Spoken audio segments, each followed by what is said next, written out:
So start from where you ended up, which is now as the leading manager and developer of Citizens Campaign, right? Where did you come from and where are you now? Just like a little background information, and then you'll know. We'll just dive right in. So my human service need to fill human services came from my parents. My dad worked for the School of Social Work at Rutgers University. He was the dean of the School of Social Work Community Action. So he literally wrote grants and created basic skills adult education programs throughout the state of New Jersey for Rutgers University. My mother taught English as a second language. So I inherited the gene from both lines of it. And I got my degree in social work, psychology, and sociology as an undergrad, and my MPA, my master's in public administration, as my grad. And I'm pursuing my doctorate in human services currently. I guess I've been a person who serves. I'm very well aware that I'm not the only one here, and that my actions have a ripple effect to people that I will probably never, ever meet in my life. And that's something that I've tried very hard to instill in my children, is so that they are aware that they have a responsibility to everyone here, as well as the earth, as well as where we live, to make sure that the community prospers and that people can move forward, and that everything that we do creates sustainability so that we can make our own place better. It's like us building us and taking it there. So I get on soapboxes, so you might have to knock me off once in a while. No, I'm not gonna do that. You're just gonna let you ride on because I get on them too. And remember, we talked about this. We're doing a two-parter, so you say all you have to say, please. Perfect. Yeah, it's just, for me, I think one of the most important parts of spending time, on Earth in this society is being part of the human race and completely understanding what that means and what it encompasses, and understanding the joy of being allowed to be here and share. And that is really what's the most important to me. And I want my students to understand that. I want, my community to understand that. And those of us who are committed, who are in human services, who are in community action, who have taken a part of their lives and dedicated it to make sure that those that came before us, that are here with us, and those that come here after us, get the blessings that we have. And that, to me, is really what our purpose is. And that's the only way to continue this going forward. It truly is for us to understand that that's why we're here, is to create the environment of joy, of recognizing the powers that put us here and why we're here, so that we can fulfill what people call destiny and purpose and make things better and all those other things. And please get us to the point where we can fix the fractures in our democracy and fix the fractures that have occurred because of differences that none of us here, are responsible for us having. We have them. And instead of thinking that the differences are negative or negatively impact, let's look at it like a bouquet of flowers. All flowers are different colors. They're different shapes, they're different sizes, and every single one of them has a purpose, and they have a purpose on Earth. And I think that seems very simplistic, but truly, that's how kids see it. And sometimes as adults, we grow out of that magic that we had when we were young, and we have to revisit it often. Absolutely. It's like a whole journey back to like who we were as little kids, and like that perspective that we had. Oh my goodness. You are like the metaphorical version of like an air pump of love. Like you share, and I'm just over here like, yeah, Yeah, I feel like a real person listening to this right now. Oh, this is. But, Hmm. we have so many gifts that we don't allow ourselves to develop because we have all of these negativities, around us. And of course, when you're in environment, you acclimate to your environment. You don't have any choice but to do that. And so Yep. it's not that we kind of have to necessarily change us. We need to change the environment. We need to make sure that as we change the environments that we facilitate that change in us also, so that when the environments do change, we follow suit. And I think that we've really got to get back to things that were just simplistic, like they used to be.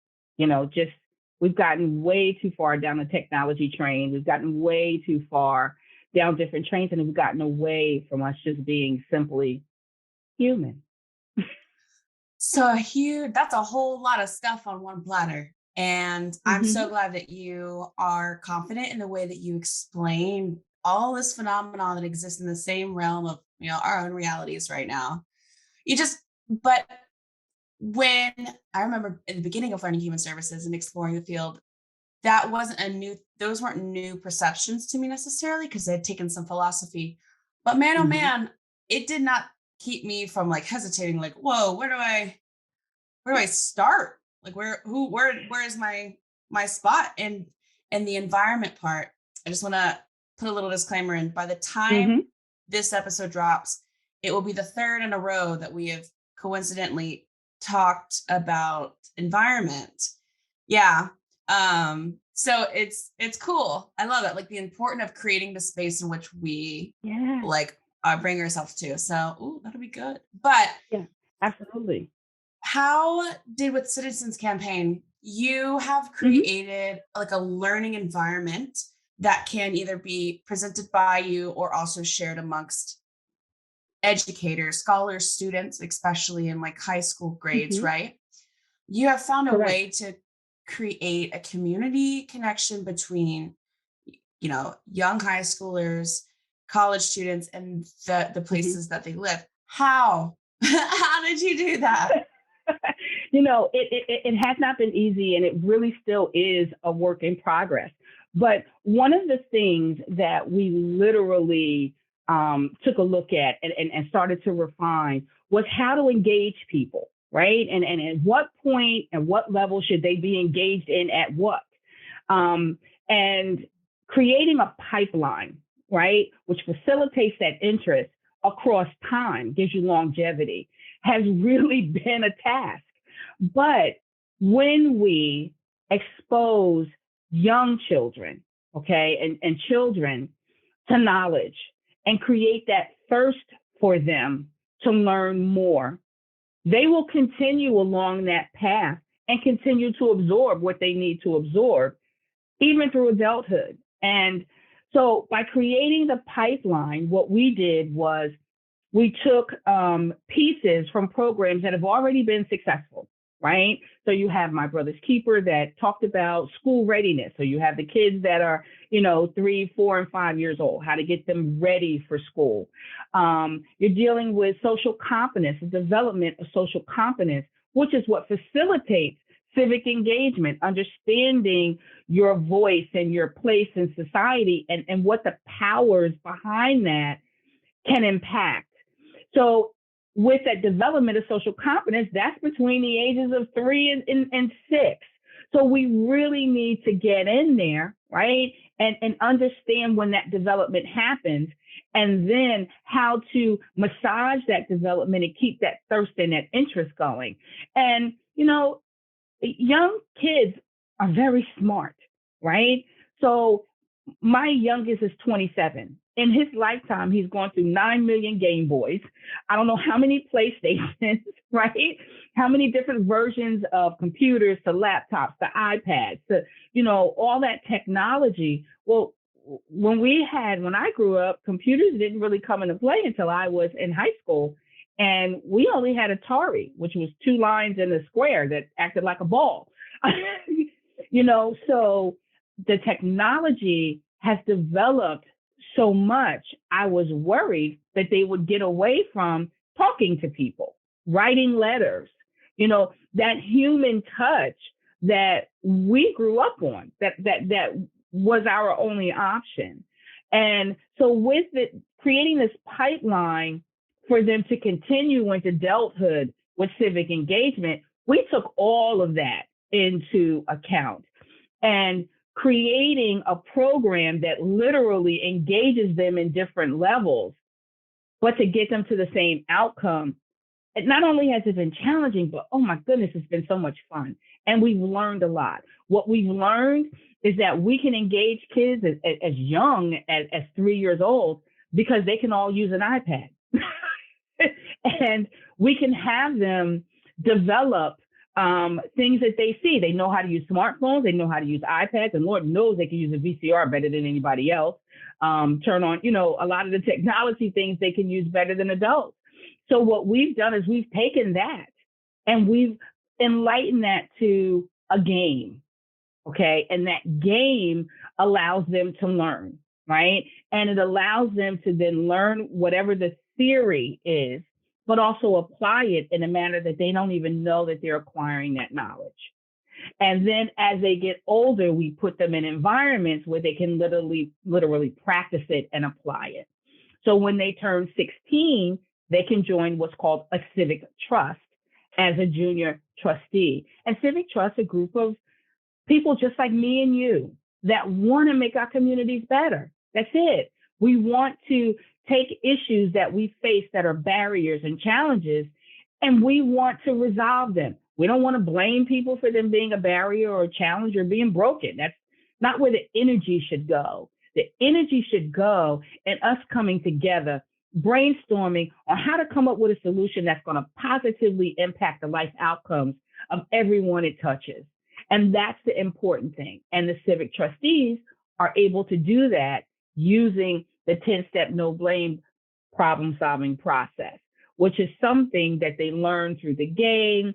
They learn through facilitating conversations about things that are different in their community than they may see different in someone else's. So it creates conversations around culture. It creates conversations around differences so that they can understand that the differences are just different, not good, not bad, not better, not worse, that they're just different. And that way they learn to accept the differences and use them for whatever they can use them for to get the best impact out of the situation that we're trying to resolve. So creating that pipeline from my young kids all the way through college and even adults. Adults are like, oh, I didn't know that's what an alderman did, or I didn't know that's what an assemblyman did. And why do I vote in my local election? Why? I voted for the president. So why do I have to vote for the local election? So just creating an environment to facilitate that type of exchange where people feel not judged, which is not easy, so that people don't feel judged. People are okay to admit what they don't know and what they don't understand because they're in a room of peers. They're in a room of people who may not know the same thing. And the ones that do know it are willing to share it non-judgmentally. And those are the important pieces that make the difference. Because now I'm sharing with you my empowerment. I can empower you so that you can empower someone else. Because we all have power beyond the vote. It's not just about the election. It's about what you do after election occurs. Understanding what the needs of the community are, keeping that intimate one-to-one that I fight for every day in human services as a social worker. That's what we do. Everything is personal. Everything is one-to-one. Everything is hands-on. We deal with people who feel that they're isolated, that they're not enough, that they're not special, they're not loved, they're not included. So we have to be aware and meet people where they are. And that's always my fight. And so with the Citizens Campaign, that has been built in with my Civic Trust and developing these trusts across the country is I need people to understand that you are included, you are valuable, you do have input that we all need, you to put in. And that's the daily task. That's the daily task. And you know what? One by one, we get through it and we empower people. And it's really, about empowering and then sharing that power so that people understand that they can make a difference in their lives and everyone around them. Help me build a mental image real quick about what this looks like in real life, right? Because Mhm. I can see and imagine the room and the community that, in conclusion, this process brings together. But like day one, like how do you survey a community and know who's interested with these ideas? And also, like, when do you know that you've got a community wherein people that are part of this thinking process and engagement series, everyone's represented properly, right? Like how, Mhm. Mhm. because it's not like Yeah, everyone's schedules are matching up or people even want to do this in the first place. Like that is I, correct. I'm That is trying to give absolutely people the benefit correct. of the doubt, but Yeah, like not everyone's yes. valuable, right? Yeah, I mean, it isn't because we're all on different levels. Everyone have different experiences, life experiences, different levels of exposure. So you're absolutely right. So in the beginning, when we put together the Newark Civic Trust, which was probably the fourth civic trust in the state, um, how was it done? Well, I'm gonna be honest with you. Um, Food entices me.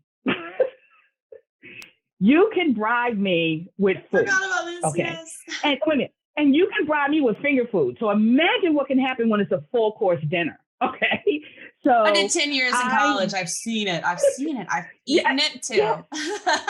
yes, it's there. So as we go out, we get those few moments in our life where we have those clear, lucid moments where you say, I am going to do this. I want to make a difference. I have this moment, I have this lucid thought, and I literally went online and said, I want to find out about organizations that do civic engagement. And so I Google it and I come up with this organization that someone had told me about. I said, I forgot about them. And they were having a gala. Gala means food. That means hors d'oeuvres, drinks, and dinner. And you can get a little dressed up too. And I love so I it. went online and I was going, oh, probably like $500 a ticket, $1,000 a ticket. Probably crazy. But something said go online. So I go online and it tells me the cost is zero. Wow, it's not a fundraiser. Wow, this must be a fantastic organization. So I literally go in, I get 2 tickets and the cost is zero. They send me the tickets. I'm like thrilled. I called a friend of mine who has a business in Newark and said, listen, you have got to come to this because you're a service provider. She has an assisted living facility, a medical daycare. She services the frail and elderly population. This would be right up your alley. You're a service person. So we go, it's at this place in Somerset, New Jersey, that is very, very, very, very shishi, the Palace. And which is why we go, because we know it's excellent. So we get there and we get to the table and we're waiting in line for the restaurant, and I see people dropping checks. And I go, yep, we're not getting in. So I tell her my name. I said, yes, my name is Michelle Curry. I have invited. She said, yes, can I speak to you to the side?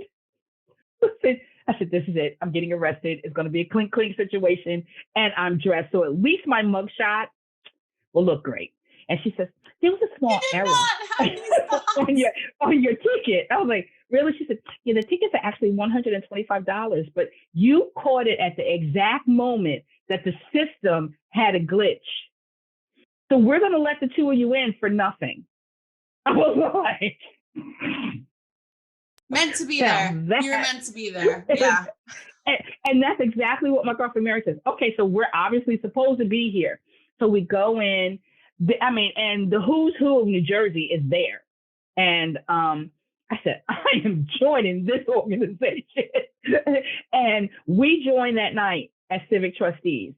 The vibe in the room was such a vibe of hope, of belief that this is a place we can get together. We can get to a place where we all work together, where we all have sustainable communities that positively impact the life outcomes of those of us that live, work, and play there. We can have an educational system that truly educates our children, right? We can have a human service system that truly assists people in need, not making them codependent, but assist them so that we can at least assist them in functioning daily on their own, providing them the resources to teach them to self-manage and to, get through any barriers and challenges to their daily living. So yes, we were almost like high on a natural high of service when we left there. And we get in the car and we're going, okay, they must have put something in the air because this is a little too good to be true. So we go to the Civic Trust meeting 2 weeks later that we volunteered for that night. And there's this real group of people that were either called by the mayor to attend, that had been notified because they work in the educational systems, as community activists, through the church, business owners and the service providers. They kind of gathered us all at this table. And the conversation around that table was really, really heady. It really was. It wasn't, oh my goodness, Newark is, we got so many vacant buildings, we got this, we got gun violence. No, it wasn't at all like that. It was like, look, Newark has its problems. Let's write down the ones that are the most the most challenging and creates the most barriers to us living better. And then we'll all sit down and brainstorm on how we can resolve those issues. I said, wow, these are adults. Like this is really adulting, And so we created committees. We had an education committee, a law and public policy committee, a health and wellness committee, and a housing and economic development committee. You chose which category you wanted to go into. I was like, well, I want to do them all. I want to do everything. You know how you get that, you get that gumption where you say, I just want to change the world. Well, yes, we do want to change the world, but we want to change the world. We want it to stick. We want it to work. We want longevity in that resolution, and we want it to positively impact everyone. And there's some other things we want to do. We want to be able to cookie cut it and drop it in other areas that have the same issue. We want to be able to use it over and over and over again. And, calling people and say, hey, I know you guys are having this issue. Look at what we did. And then they can go, oh, can you send it to us? Absolutely. We'll send it to you. You guys work it out. See how it can work for you in your area. And that's really, again, simplistic, but truly how it worked. So we divided up. We sat down. The educational committee was trying to figure out how to get youth more engaged in civic engagement, how we decrease the dropout rate, how we facilitate post-secondary education. So there's a lot of things that you have to look at. How do we make, special education better? How do we better deal with students who have individual education plans? How do we do that? So the first thing we went for was, okay, we got to teach kids civics. We got to start there. We have to start there. So we were meeting at Westside High, and of course we have full dinner. And Westside High is a special high school. And I say it's special because that particular principal, Akbar Cook, has his school open all day, all night, for his kids to keep them off the street. So that's why we were able to meet there. So of course the kids go room to room to see who's got food. And so we're like, come on in, we have food.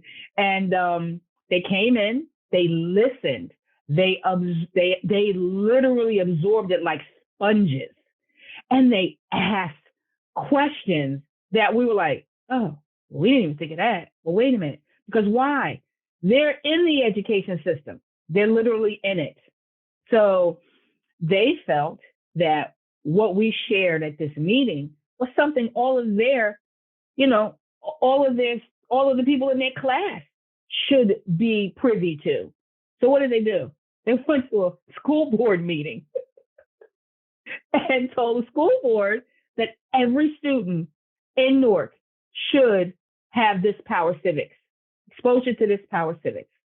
And the superintendent was just, he was so taken back by their presentation, by their posture, by their commitment and their determination and their motivation, that guess what he did? Every high school student in Newark now takes the Power Civic course. Every high school student. So the education committee got a win-win. These students are now exposed to how government works, how to develop and use their voice, and how to share their power beyond the vote. You know, and that's fantastic. And it's in high schools. So of course, we're not done. We're like, okay, well, what do we do to get them in elementary schools? Because see, we have to work our way back to the 3 to 6 year olds so that they develop the social confidence, understand the power of their voice back then, so that it can develop along with them, and that they're socially and emotionally, you know, appropriate. So that's what we did. We literally started at the top and just kind of like worked our way backwards, so that we now had created this pipeline. But it literally was a group of us with just want to make a difference.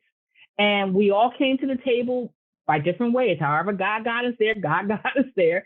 And he put us all in the same space. And the brain power at that point was fine. All egos are checked at the door. All judgment is checked at the door, right? Your personal agendas are checked at the door. This is not about us.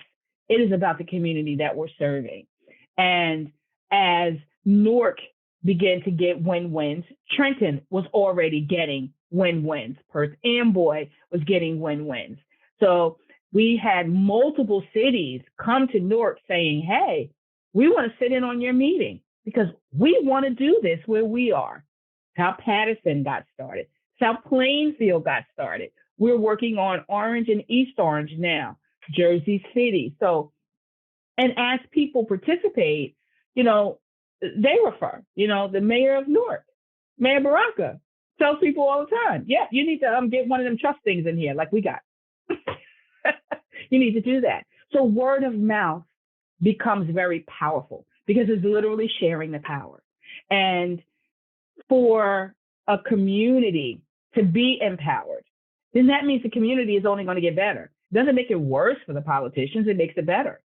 Because now the community has their input and they are doing work just like, you know, just like your board of commissioners are, and just like your city council is. And I'm very much aware of what your job is now. I know what a city council person does. I know what your boundaries are. And it helps me more efficiently address what my issues are in the community. So now I know who to go to. Now I know the process. And I'll gladly share that process because it's there for us to participate. And I'll say it to the day I die. No participation means no representation. I have such a beautiful vision of what you've already accomplished thus far in these various communities. Something that I don't want to look past that I'm curious about is you've been able to create a pipeline and sort of this cookie cutter strategy that can be kind of shared across different communities. And you made a very valid point that I think this is where that line of nuance can be drawn when we do these sorts of service programs, right? Yes, it is quote unquote cookie cutter, but you mentioned specifically that these communities are all sharing similar problems, concerns, challenges. So there's a similarity in what is to be serviced.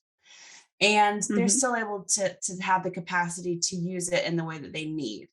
So I think Yeah. it's really, really, really, really important that people watching understand just how nuanced it can be, because we have a whole government system of programs and ideas that Hmm. are cookie cutter, and because they don't work, right? Exactly. But it's Exactly. good to know Exactly. that fresh ideas, and especially with civil engagement, you providing a service, which is civil engagement. I don't think a lot of people realize that that is a form of service to people.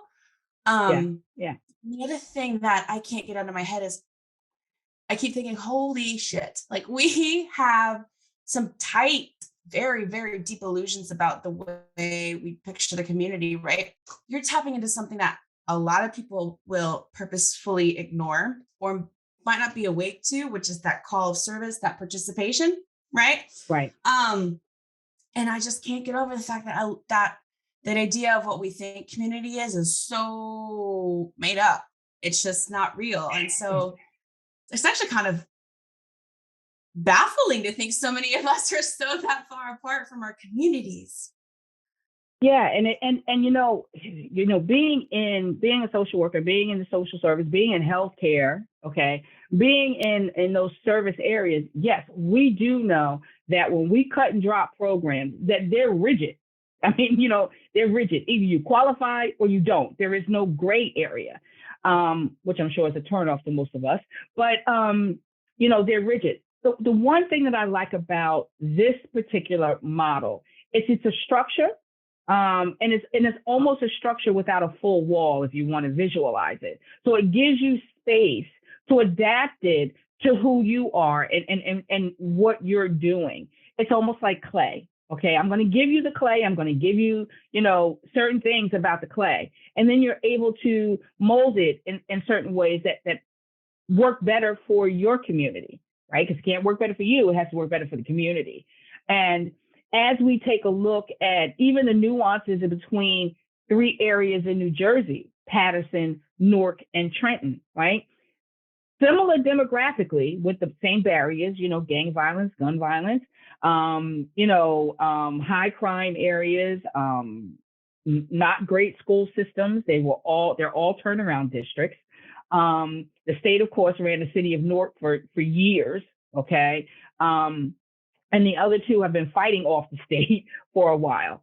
Um, with that being said, even though a lot of those demographics are the same, we're in the same state, we're under the same state government, the topics under those categories are still different, right? So once everyone gets civics in the high school, right? So everybody, that's the first thing that the education committee does. Okay, Newark went for IEP students after that. What we're saying is that we want to expose IEP students to careers in technology and healthcare through stewardships, internships, and externships, so that we can expose them to those careers too. Children who are artistic, who have learning disabilities, they're still smart children. They still have so much input to put out. And if we can put them in career tracks that allow them to blossom, and the famous words of one of my civic trustees in Newark, Wilhelmina Holder, who has worked in the education system as a volunteer for probably the majority of her life in Newark, has always said they're so much better than being a cashier at the Goodwill or a bagger at Whole Foods.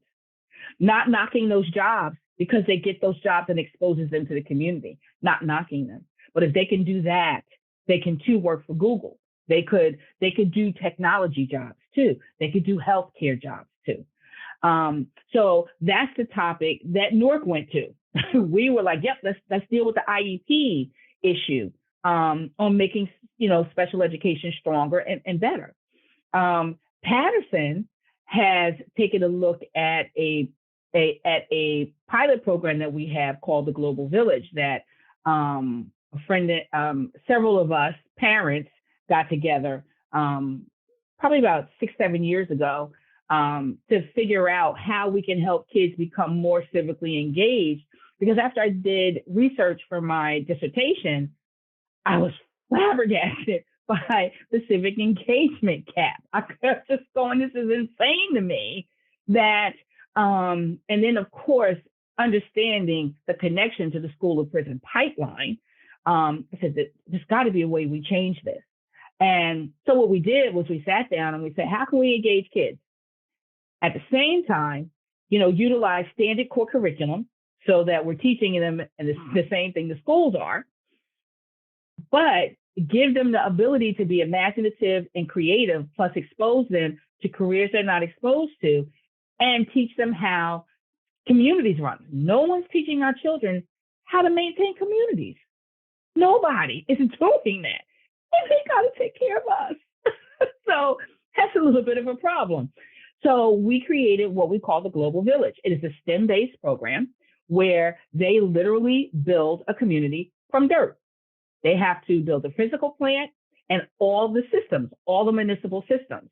So now the kids that go through this program will understand that there's a governance portion of a city, but there is Office of Emergency Management, there's Health and Human Services, there's a city planner, there's planning boards, all of the different moving pieces that you have to have in order for a city to run.